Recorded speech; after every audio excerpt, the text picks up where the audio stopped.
மாடி தோட்டத்தை க்ளீன் பண்ணுறதுக்கு இன்றைக்கி கொஞ்சம் டைம் கிடச்சிச்சு. அதனால் கொஞ்சம் தூத்து வாரிட்டு இருக்கேன். என்றைக்கும் காலையிலே ஊற்றுவேன். இப்போ எல்லாம் காலையில் ஊற்றுறதுக்கு எனக்கு டைம் இருந்தால் கூட என்னால் மாடி மேலே வர முடியாது. ஏன்னா அவ்வளோக்கு குளிராக இருக்கும் காலையில் மாடி மேலே வர்றதுக்கு.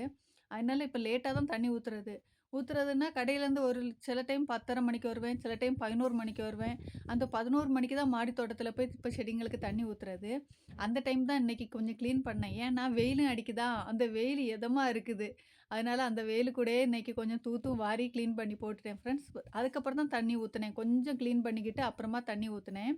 நம்மளோட ஒரு அடுக்கு அதாவது விதை மூலம் வளர்ந்த டாலியால பூ பூத்துருச்சு ஃப்ரெண்ட்ஸ். அது பார்க்குறதுக்கு நல்லா தான் இருக்குது. இவ்வளோ நாளும் பெரிய பெரிய டாலியா பூவ பார்த்துக்கிட்டு, இந்த சின்ன டாலியா பூவ பார்க்கக்கூடிய டைமு ரொம்பவும் சின்னதா பூத்த மாதிரி இருக்கு. ஆனா, சின்னதா பூத்தா கூட அவளும் ஒரு அழகி மாதிரி தான். அழகா இருக்கா பார்க்குறதுக்கு. அந்த கலர் சூப்பரா இருக்குது. சின்ன சின்ன பூவா அப்போ செடி ஃபுல்லா பூத்துனுன்னா எப்படி இருக்கும்? அத ஒண்ணு யோசிச்சு பார்த்தேன். இனியும் இருக்கு பூக்குறதுக்கு. மொட்டு 1, 2 வச்சு வந்துட்டு இருக்குது. ஆனா, நான் எதிர்பார்த்துக்கிட்டு இருந்த ஃபர்ஸ்ட்டா பூக்குன்னு சொல்லி எதிர்பார்த்திருந்த டாலியா மொட்டு அது அப்படியே தான் நிக்குது. ஆனா, அதுவும் ஒரு அடுக்குன்னு தான் தெரிஞ்சுக்கிட்டேன். ஏன்னா, மொட்டு சின்னதா இருக்குது. பெரிய மொட்டா பூக்கல. பெரிய மொட்டா வரல. அதனால அதுவும் சின்னதா தான் இருக்கு.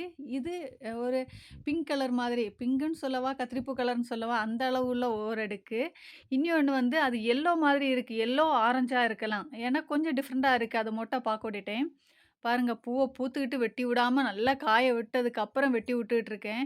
ஏன்னா சில டைம் நான் வரக்கூடிய டைம் கட்டிங் பிளேயர் எடுத்துட்டு வரமாட்டேன். அதனால இன்னைக்கு எடுத்துட்டு வந்தேன். அதனால இருக்கக்கூடிய டைம் சேர்ந்து எல்லாத்தையும் வெட்டி விட்டுட்டேன்.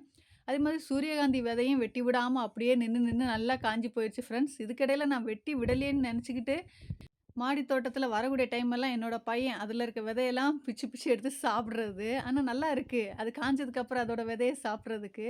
விதைய எடுத்து வச்சிருக்கேன் ஃப்ரெண்ட்ஸ். அதே மாதிரி நான் சொன்னேன் பார்த்தீங்களா, கத்திரிக்காவ விட்டு விட்டு அழகு பார்த்து விதைக்கு வேண்டி விட்டுட்டேன்னு பழுத்துருச்சு. கத்திரிக்காவும் காஞ்ச மாதிரி இருக்கு.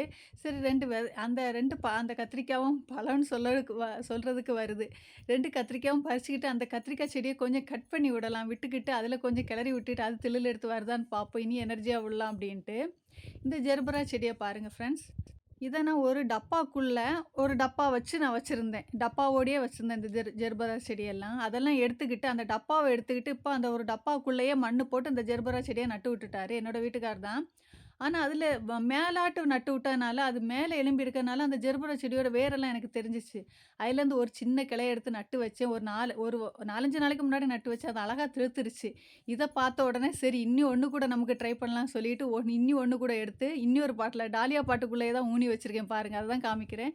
அது வருதான்னு நெக்ஸ்ட் வீடியோல காமிக்கிறேன். பிடிச்சிருந்தா லைக் பண்ணுங்க.